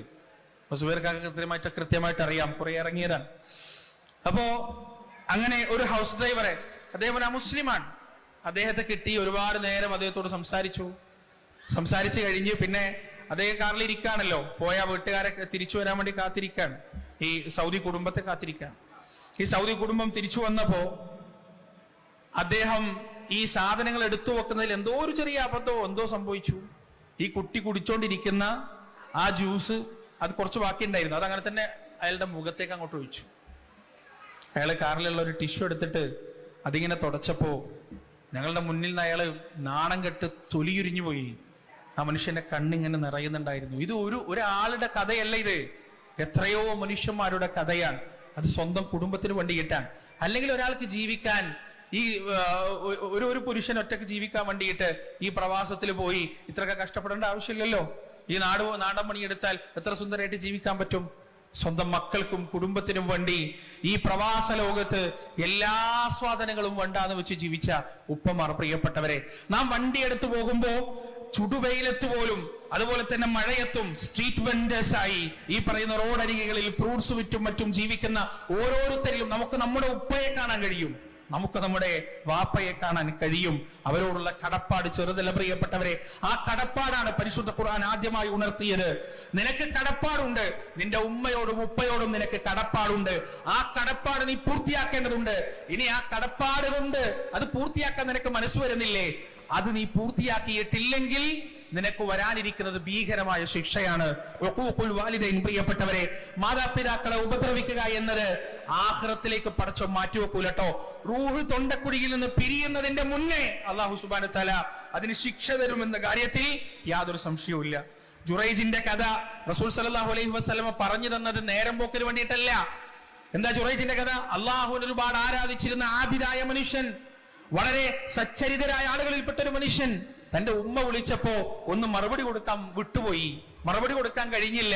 അവസാനം ആ മനുഷ്യന്റെ മരണത്തിന്റെ മുന്നേ ഒരു വേശ്യയുടെ വ്യഭിചാരാരോപണത്തിന് വിധേയനായിക്കൊണ്ട് അദ്ദേഹത്തിന് മരണപ്പെടേണ്ടി വന്നു എന്നതാണ് നബി സല്ലല്ലാഹു അലൈഹി വസല്ലമ പഠിപ്പിച്ചു തരുന്ന ചിത്രം. പ്രിയപ്പെട്ടവരെ, മനസ്സിലാക്കുക, നമ്മുടെ ഉമ്മയുടെയോ ഉപ്പയുടെയോ കണ്ണിൽ നിന്ന് നാം കാരണം പൊടിയുന്ന ഒരു തുള്ളി കണ്ണുനീരുണ്ടല്ലോ, അത് ആറ്റം ബോംബിനേക്കാൾ അപകടമാണ്. അടിവരയിട്ട് വെച്ചോ നിങ്ങൾ, അത് ആറ്റം ബോംബിനേക്കാൾ അപകടമാണ്. താങ്ങാൻ കഴിയില്ല നിങ്ങൾക്കത്. അതിന് പടച്ചോൻ തരുന്ന മറുപടി, അതിന് അള്ളാഹുവിന്റെ ഭാഗത്ത് നിന്നുണ്ടാകുന്ന അതൃപ്തിയും വെറുപ്പും അതെത്രമാത്രം വലുതാണ് എന്ന് നിങ്ങൾ തിരിച്ചറിഞ്ഞിരുന്നെങ്കിൽ എന്ത് വില കൊടുത്തും, കയ്യിലുള്ളത് മുഴുവനും വിറ്റ് തുലച്ചിട്ടാണെങ്കിലും പ്രിയപ്പെട്ടവരെ, നിങ്ങൾ ആ കണ്ണീരിന് കാരണക്കാരാകാതിരിക്കാൻ ശ്രമിക്കുമായിരുന്നു. അതുകൊണ്ട് മാതാപിതാക്കളുടെ കണ്ണീരിനോ അവരുടെ ഹൃദയത്തിന്റെ വേദനക്കോ നമ്മൾ ഒരിക്കലും ഒരിക്കലും ഒരിക്കലും കാരണമാവാതിരിക്കട്ടെ. മാത്രമല്ല, ഉമ്മയും ഉപ്പയും ജീവിച്ചിരിക്കുന്ന കാലത്ത് അവർക്ക് ഉപകാരവും സേവനവും ചെയ്തു കൊടുക്കാൻ നമുക്ക് കഴിഞ്ഞാൽ പ്രിയപ്പെട്ടവരെ, അതിന്റെ റിവാർഡ് എന്ന് പറയുന്നത്, അതിന്റെ ജസാ എന്ന് പറയുന്നത്, സവാബ് എന്ന് പറയുന്നത് പരലോകത്തേക്ക് പടച്ചോ മാറ്റിവെക്കൂല, ദുനിയാവിൽ നിന്ന് തന്നെ തന്നു തുടങ്ങും. ഉമ്മാക്കും വാപ്പാക്കും നാം ചെയ്തു കൊടുക്കുന്ന സുഹൃത്തുക്കൾ, അവരുടെ കൂടെ നാം ചിലവഴിക്കുന്ന സമയങ്ങൾ ഈ ദുനിയാവിൽ വെച്ച് തന്നെ അല്ലാഹു സുബ്ഹാനഹു വ തആല അതിന് പ്രതിഫലം നൽകും. അതിന്റെ ഉദാഹരണമാണ് ഉവൈസുൽ ഖർനി എന്ന് പറയുന്ന ഒരു താബിയായ മനുഷ്യനാണ്. പക്ഷേ അള്ളാന്റെ റസൂലിന്റെ സവിധത്തിൽ ഉണ്ടായ സ്വഹാബികൾക്ക് ഉള്ളതിനേക്കാൾ പ്രത്യേകത ഈ താബിയായ ഉവൈസുൽ ഖർനിക്ക് അള്ളാഹുവിന്റെ റസൂൽ സല്ലല്ലാഹു അലൈഹി വസല്ലമ നൽകി എന്നതാണ് ചരിത്രം നമുക്ക് പഠിപ്പിച്ചു തരുന്നത്. രണ്ടാം ഖലീഫ ഉമർ റളിയല്ലാഹു അൻഹു യമനിൽ നിന്ന് വരുന്ന ഓരോ യാത്രാ സംഘത്തിലും തിരയുമായിരുന്നു ഉവൈസുൽ ഖർനി ഉണ്ടോ. കർണ് ഗോത്രത്തിൽപ്പെട്ട ഉവൈസ് എന്ന് പറയുന്ന ശരീരത്തൊരു ദിർഹമിന്റെ വലുപ്പത്തിൽ വെള്ളപ്പാണ്ടിന്റെ അടയാളമുള്ള ഉവൈസ് കൂട്ടത്തിലുണ്ടോ എന്ന് ഉമർ റളിയല്ലാഹു അൻഹു തിരയുമായിരുന്നു എല്ലാ യാത്രാ സംഘങ്ങളിലും. അവസാനം ഒരു യാത്രാ സംഘത്തിൽ അദ്ദേഹത്തെ കണ്ടുകിട്ടിയപ്പോ ഉമർ റളിയല്ലാഹു അൻഹു അദ്ദേഹത്തോട് പറഞ്ഞു, അള്ളാന്റെ റസൂൽ അങ്ങേക്ക് അഭിവാദ്യം പറഞ്ഞിട്ടുണ്ട്. റസൂൽ വഫാത്താകുന്നതിന്റെ മുന്നേ ഞങ്ങളെ ഏൽപ്പിച്ചു, കർണഗോത്രത്തിൽപ്പെട്ട യമനിൽ നിന്ന് വരുന്ന ഉവൈസ് അദ്ദേഹത്തെ നിങ്ങൾ കാണുകയാണെങ്കിൽ എന്റെ സലാം അദ്ദേഹത്തിന് അറിയിക്കണമെന്ന് റസൂലുള്ളാഹി സ്വല്ലല്ലാഹു അലൈഹി വസല്ലം പറഞ്ഞു. പ്രിയപ്പെട്ടവരെ, എന്താണ് അതിന്റെ കാരണം എന്നറിയോ? അതിന്റെ കാരണം എന്താണെന്നറിയോ? നബി സല്ലല്ലാഹു അലൈഹി വസല്ലമയെ കാണാൻ അങ്ങേയറ്റം ആഗ്രഹിച്ചിട്ടുണ്ടായിരുന്നു ഉവൈസ്. ആ പ്രവാചകന്റെ കൈ പിടിച്ച് ബൈഅത്ത് ചെയ്ത് ഖൈറുൽ ഖുറൂനി ഖർനി, എന്റെ കൂടെയുള്ള തലമുറയാണ് ഏറ്റവും നല്ല തലമുറ എന്ന റസൂല് പറഞ്ഞ ആ തലമുറയിൽ പെടാൻ ഉവൈസ് ഒരുപാട് ആഗ്രഹിച്ചിരുന്നു. പക്ഷേ ഉവൈസിന്റെ ഉമ്മ രോഗഗ്രസ്തയായിരുന്നു. അവർക്ക് സ്വന്തമായ ഒരു കാര്യവും ചെയ്യാൻ കഴിയുമായിരുന്നില്ല. അതുകൊണ്ട് തന്നെ നബി സല്ലല്ലാഹു അലൈഹി വസല്ലമയെ ഒന്ന് പോയി കാണാനോ ബൈഅത്ത് ചെയ്യാനോ ഉവൈസുൽ ഖർനിക്ക് സാധിച്ചിട്ടില്ല. പക്ഷേ ആ സാധിക്കാത്തതിന്റെ കാരണം തന്റെ ഉമ്മയാണ് എന്നതുകൊണ്ട് ലോകത്തിന്റെ രക്ഷിതാവ് ഉവൈസുൽ ഖർനിക്ക് ഒരു പ്രത്യേകത നൽകി. ആ പ്രത്യേകത എന്താ അറിയോ നിങ്ങൾ പ്രിയപ്പെട്ടവരെ? ഉവൈസുൽ ഖർനി അള്ളാഹുവിന്റെ നാമം ഉച്ചരിച്ചുകൊണ്ട് ഒരു പ്രാർത്ഥന നടത്തിയാൽ ആ പ്രാർത്ഥനയ്ക്ക് അള്ളാഹു ഉത്തരം നൽകുമെന്ന കാര്യത്തിൽ യാതൊരു സംശയവുമില്ല. അള്ളാഹു കൊടുത്ത പ്രത്യേകത നോക്ക് നിങ്ങൾ, അള്ളാഹു കൊടുത്ത തവാബ് നോക്ക് നിങ്ങൾ. തന്റെ ഉമ്മയെ ശുശ്രൂഷിച്ച് സ്വഹാബത്തിന്റെ പദവി നേടാൻ കഴിയാത്ത ഉവൈസുൽ ഖർനി എന്ന ആ മനുഷ്യന് താബിഈന് അള്ളാഹു കൊടുത്തത് മുസ്തജാബ് ദുആ. അള്ളാഹുവിന്റെ നാമത്തിൽ ഒരു കാര്യം ഉവൈസുൽ ഖർനി പറഞ്ഞാൽ അള്ളാഹു അത് നടത്തി കൊടുക്കാതിരിക്കുകയില്ല എന്ന പ്രത്യേകതയാണ് ഉവൈസുൽ ഖർനിക്ക് അള്ളാഹു സുബ്ഹാനഹു വ തആല നൽകിയത്. അതുകൊണ്ട് ഉവൈസുൽ ഖർനിയുടെ കൈ പിടിച്ചുകൊണ്ട് തനിക്ക് വേണ്ടി ഇസ്തിഗ്ഫാർ തേടാൻ, തനിക്ക് വേണ്ടി പ്രാർത്ഥിക്കാൻ ഉമർ റളിയല്ലാഹു അൻഹു അടക്കമുള്ള പ്രമുഖരായ പല സ്വഹാബികളും പറഞ്ഞിട്ടുണ്ട്. അള്ളാഹുവിന്റെ റസൂല് പ്രത്യേകം പറഞ്ഞിട്ടുണ്ട്, ഉവൈസുൽ ഖർനിയെ കണ്ടാൽ നിങ്ങൾ ദുആ കൊണ്ട് വസിയത്ത് ചെയ്യണമെന്ന്. നോക്ക് നിങ്ങൾ പ്രിയപ്പെട്ടവരെ, ഈ ദുനിയാവിൽ വെച്ച് തന്നെ അള്ളാഹു അതിന് സവാബ് നൽകി എന്നുള്ളതാണ്, ജസാ നൽകി എന്നുള്ളതാണ്. ഒരിക്കൽ ഇബ്നു അബ്ബാസ് റളിയല്ലാഹു അൻഹുവിന്റെ അടുത്ത് ഒരു മനുഷ്യൻ വന്നു. എന്നിട്ട് അദ്ദേഹം പറഞ്ഞു, ഞാൻ ഒരുപാട് തെറ്റുകൾ ചെയ്തു പോയി, ഒരുപാട് തെറ്റുകൾ, ഒരുപാട് പാപങ്ങൾ. അതിന്റെ പരിഹാരം എന്താണ്? ഇബ്നു അബ്ബാസ് റളിയല്ലാഹു അൻഹു ആദ്യം ചോദിച്ചെന്താണെന്നറിയോ? ഉമ്മ ജീവിച്ചിരിപ്പുണ്ടോ? നിങ്ങളുടെ ഉമ്മ ജീവിച്ചിരിപ്പുണ്ടോ? അദ്ദേഹം പറഞ്ഞു, ഉമ്മ ജീവിച്ചിരിപ്പുണ്ട്. ഇബ്നു അബ്ബാസ് റളിയല്ലാഹു അൻഹു പറഞ്ഞു, എങ്കിൽ പെട്ടെന്ന് ഓടിക്കോ, ഇവിടെ നിൽക്കണ്ട, ഇവിടെയല്ല നിൽക്കേണ്ടത്, ഉമ്മയുടെ അടുത്തേക്ക് പെട്ടെന്ന് ഓടിക്കോ. എന്നിട്ട് ആ ഉമ്മയുടെ കൂടെ ഇരുന്ന് ഉമ്മയെ പരിചരിച്ച്, വല്ലാഹി റബ്ബിനെ തന്നെ സത്യം, പാപങ്ങൾ കൊടിഞ്ഞു പോകാൻ ഉമ്മയ്ക്ക് നൽകുന്ന സേവനത്തെക്കാൾ വലുത് മറ്റൊന്നും അള്ളാന്റെ റസൂല് പറയുന്നതായി ഞാൻ കേട്ടിട്ടില്ല എന്ന് ഇബ്നു അബ്ബാസ് റളിയല്ലാഹു അൻഹു പറഞ്ഞു കൊടുക്കാണ്. അതുകൊണ്ട് എന്റെ മുന്നിലിരിക്കുന്ന ഉമ്മയും ഉപ്പയും ജീവിച്ചിരിപ്പുള്ളവരെ, നിങ്ങൾ ഭാഗ്യവാന്മാരാണ്. നിങ്ങളുടെ മുന്നിൽ ഏറ്റവും നല്ല അവസരമാണ് നിലവിലുള്ളത്. ആ അവസരം പരമാവധി ഉപയോഗിക്കുക, ഏറ്റവും നന്നായി ഉപയോഗിക്കുക. 4 ബന്ധങ്ങളാണ് തുടക്കത്തിൽ ഞാൻ പറഞ്ഞത്. ഒന്നാമത്തേത് ദാമ്പത്യ ബന്ധമാണ്. രണ്ടാമത്തേത് ഏറ്റവും മഹനീയമായ മാതാപിതാക്കളുമായുള്ള ബന്ധമാണ്. മൂന്നാമത്തേത് സഹോദരി സഹോദരന്മാരുമായുള്ള ബന്ധമാണ്. പ്രിയപ്പെട്ടവരെ, പലപ്പോഴും മാടിയുലയാറുള്ള, പലപ്പോഴും ശിഥിലമാകാറുള്ള ഒരു ബന്ധമാണ് നമ്മുടെ സഹോദരന്മാരും സഹോദരിമാരുമായുള്ള ബന്ധം. സ്വത്ത് തർക്കത്തിന്റെ പേരിലും മറ്റു പല വിഷയങ്ങളിലും തമ്മിൽ ഇടയാറുണ്ട്. ഒന്നറിയുക, മരണം വരെ മാത്രമേ ഈ പറയുന്ന സ്വത്തായാലും മണ്ണായാലും എല്ലാം ഉള്ളൂ. ആ മരണത്തിനും അപ്പുറമുള്ളതാണ് കുടുംബ ബന്ധവും കുടുംബ ജീവിതവും കുടുംബ ബന്ധം ചേർക്കലുമെന്ന് നാം മനസ്സിലാക്കുക. ഈ ദുനിയാവിൽ നമുക്ക് എന്തൊക്കെ നഷ്ടങ്ങൾ ഉണ്ടാവട്ടെ, ആ നഷ്ടങ്ങൾക്കെല്ലാം മാപ്പ് കൊടുക്കാൻ, നമ്മുടെ സഹോദരി സഹോദരന്മാർക്ക് മാപ്പ് കൊടുക്കാൻ നാം തയ്യാറാകേണ്ടതുണ്ട്. യാക്കൂബ് അലൈഹിസ്സലാത്തു വസ്സലാമിന്റെ മടിയിൽ നിന്ന് പറിച്ചെടുത്തിട്ട് പൊട്ടക്കിണറ്റിലേക്ക് വലിച്ചെറിഞ്ഞു യൂസുഫ് അലൈഹിസ്സലാത്തു വസ്സലാമിന്റെ സഹോദരന്മാർ അദ്ദേഹത്തെ. എന്നിട്ട് അവിടുന്ന് ഉപേക്ഷിച്ചു വന്നു. എന്തും സംഭവിക്കാം, പട്ടിണി കിടന്ന് മരിക്കാം, കൊള്ള സംഘം അല്ലെങ്കിൽ ചെന്നായ എന്തും സംഭവിക്കാം. അത്രയും ക്രൂരമായ ചെയ്ത ആ സഹോദരന്മാർ വർഷങ്ങൾക്കിപ്പുറം ഈജിപ്തിലേക്ക്, തന്റെ അധികാരത്തിന്റെ കീഴിലുള്ള ഈജിപ്തിലേക്ക് എത്തിച്ചേർന്നപ്പോ യൂസുഫ് അലൈഹിസ്സലാത്തു വസ്സലാം പറഞ്ഞൊരു മറുപടിയുണ്ട്. പരിശുദ്ധ ഖുർആനിൽ സൂറത്ത് യൂസുഫ് ഓതുമ്പോ ആ മറുപടി നമുക്ക് വായിക്കാൻ സാധിക്കും. ഖാല ലാ തസ്രീബ അലൈക്കുമുൽ യൗം യഗ്ഫിറുല്ലാഹു ലക്കും വഹുവ അർഹമുർ റഹീമീൻ. എനിക്കൊരു കുഴപ്പമില്ലട്ടോ നിങ്ങളോട്, എനിക്കൊരു ദേഷ്യവുമില്ല, എനിക്ക് നിങ്ങളോടൊരു വിരോധവുമില്ല എന്ന് മാത്രമല്ല, യഗ്ഫിറുല്ലാഹു ലക്കും, അല്ലാഹു നിങ്ങൾക്ക് പുറത്തു തരട്ടെ, അല്ലാഹു നിങ്ങൾക്ക് മാപ്പ് നൽകട്ടെ, വഹുവ അർഹമുർ റഹീമീൻ, അവൻ കരുണ ചെയ്യുന്നവരിൽ ഏറ്റവും നന്നായി കരുണ ചെയ്യുന്നവനാണ് എന്നുകൂടി പറഞ്ഞു യൂസുഫ് അലൈഹിസ്സലാത്തു വസ്സലാം. എത്ര സുന്ദരമായ ആ സാഹോദര്യം പ്രിയപ്പെട്ടവരെ, എത്ര സുന്ദരമായ മാപ്പ് നൽകൽ, എത്ര സുന്ദരമായ വിട്ടുവീഴ്ച. ആ യൂസുഫ് അലൈഹിസ്സലാത്തു വസ്സലാമിന്റെ പിൻഗാമികളാണ് നമ്മൾ. സ്വത്തിന്റെ പേരിൽ തെറ്റേണ്ടവരല്ല. എപ്പോഴോ എന്തോ എന്ന് പറഞ്ഞു എന്ന് വിചാരിച്ച് വർഷങ്ങളോളം മനസ്സിൽ ഈർഷ്യയും ദേഷ്യവും കൊണ്ട് നടക്കേണ്ടവരല്ല നമ്മൾ. ലാ തസ്രീബ അലൈക്കും, എനിക്ക് നിങ്ങളോട് ദേഷ്യമില്ല, എനിക്ക് നിങ്ങളോട് ഒരു അപരാധവുമില്ല എന്ന് പറയാൻ നമുക്ക് സാധിക്കേണ്ടതുണ്ട്. അങ്ങനെ ഒരു സഹോദരനായി മാറാൻ നമുക്ക് സാധിക്കേണ്ടതുണ്ട്. അതുപോലെ തന്നെ പ്രിയപ്പെട്ടവരെ, നമ്മുടെ മക്കളുമായുള്ള ബന്ധം അള്ളാഹു ഏൽപ്പിച്ച ഭാരിച്ച ഉത്തരവാദിത്വം, അള്ളാഹു നാളെ ചോദിക്കാൻ പോകുന്ന ഭാരിച്ച ഉത്തരവാദിത്വം, ആ മക്കളെ വേണമെങ്കിൽ ഒന്നുകിൽ നമുക്ക് ഏറ്റവും വലിയൊരു ലയബിലിറ്റി ആക്കാം, അല്ലെങ്കിൽ ഏറ്റവും നല്ല ഇൻവെസ്റ്റ്മെന്റ് ആക്കി മാറ്റാം. രണ്ട് രീതിയിലും മക്കളെ നമുക്ക് കൊണ്ടുപോകാൻ കഴിയും. പ്രാർത്ഥിക്കുമ്പോൾ എപ്പോഴും പ്രാർത്ഥിക്കേണ്ടത്, അല്ലാഹുവേ, ഇബ്രാഹിം അലൈഹിസ്സലാത്തു വസ്സലാമിന് നൽകിയതുപോലെയുള്ള സന്താനത്തെ, ആ സന്താനത്തെ പോലെ എന്റെ സന്താനങ്ങളെ നീ ആക്കി തീർക്കണേ എന്ന് അള്ളാഹുവിനോട് പ്രാർത്ഥിക്കേണ്ടതുണ്ട്. നൂഹ് നബി അലൈഹിസ്സലാത്തു വസ്സലാമിന്റെ മനസ്സ് അദ്ദേഹത്തിന്റെ മകൻ വേദനിപ്പിച്ചതുപോലെ അത്തരത്തിലൊരു മക്കളിൽ നിന്ന് ഞങ്ങളെ നീ കാത്തുരക്ഷിക്കണേ എന്ന് പ്രിയപ്പെട്ട രക്ഷിതാക്കളെ നമ്മൾ സദാ പ്രാർത്ഥിക്കേണ്ടതുണ്ട്. കാരണം നൂഹ് അലൈഹിസ്സലാത്തു വസ്സലാം മകനെ വെള്ളപ്പൊക്കത്തിൽ നിന്ന് ജീവിതത്തിലേക്ക്, കപ്പലിലേക്ക് കയറാൻ ക്ഷണിച്ചപ്പോ ആ ക്ഷണം നിരസിക്കാണ് ചെയ്തിട്ട് മരണത്തിലേക്ക് പോയി. എന്നാൽ ഇബ്രാഹിം അലൈഹിസ്സലാത്തു വസ്സലാം ഇസ്മായിൽ എന്ന് തന്റെ മകനെ മരണത്തിലേക്ക് ക്ഷണിച്ചപ്പോ, അറക്കാനാണ് അല്ലാഹുവിന്റെ കൽപ്പന എന്ന് പറഞ്ഞപ്പോ കഴുത്ത് നീട്ടിക്കൊടുത്ത ഇസ്മായിൽ അലൈഹിസ്സലാത്തു വസ്സലാം എങ്ങനെയാണ് ഇബ്രാഹിം നബിക്ക് അത് കിട്ടിയത്? ദുആ ചെയ്ത് നേടണം. റബ്ബനാ ഹബ് ലനാ മിൻ അസ്വാജിനാ വദുരിയാതിനാ ഖുർറത അയുനിൻ വജഅൽനാ ലിൽ മുത്തഖീന ഇമാമ. അല്ലാഹുവേ, കണ്ണിന് കൺകുളിർമ നൽകുന്ന മക്കളാക്കി, കണ്ണിന് കൽക്കുളിർമ നൽകുന്ന ഇണകളാക്കി എന്റെ മക്കളെയും ഇണകളെയും ഞങ്ങൾക്ക് നീ മാറ്റിത്തരണമേ. അതുപോലെ തന്നെ വജഅൽനാ ലിൽ മുത്തഖീന ഇമാമ, നന്മയുടെ പ്രതീകങ്ങളുടെ മുന്നിൽ നിൽക്കുന്നവരായി എന്റെ മക്കളെ നീ മാറ്റണേ എന്ന ആത്മാർത്ഥമായ പ്രാർത്ഥന. മക്കളെ നല്ല വഴിയിലേക്ക് നടത്താനുള്ള ഒന്നാമത്തെ വഴി എന്ന് പറയുന്നത് നിങ്ങളാണ് പ്രിയപ്പെട്ടവരെ. നിങ്ങൾ നല്ല വഴിയിൽ നടക്കുക.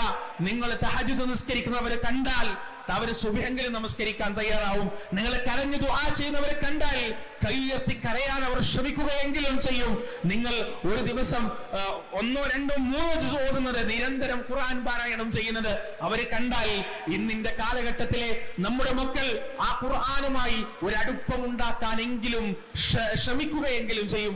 സ്വന്തം ജീവിതം കൊണ്ട് മാതൃക കാണിച്ചു കൊടുക്കുക, ദുആ കൊണ്ട് അവർക്ക് സംരക്ഷണം ഒരുക്കുക, എന്നിട്ട് അവർക്ക് പഠിപ്പിക്കുക, പറഞ്ഞു കൊടുക്കുക.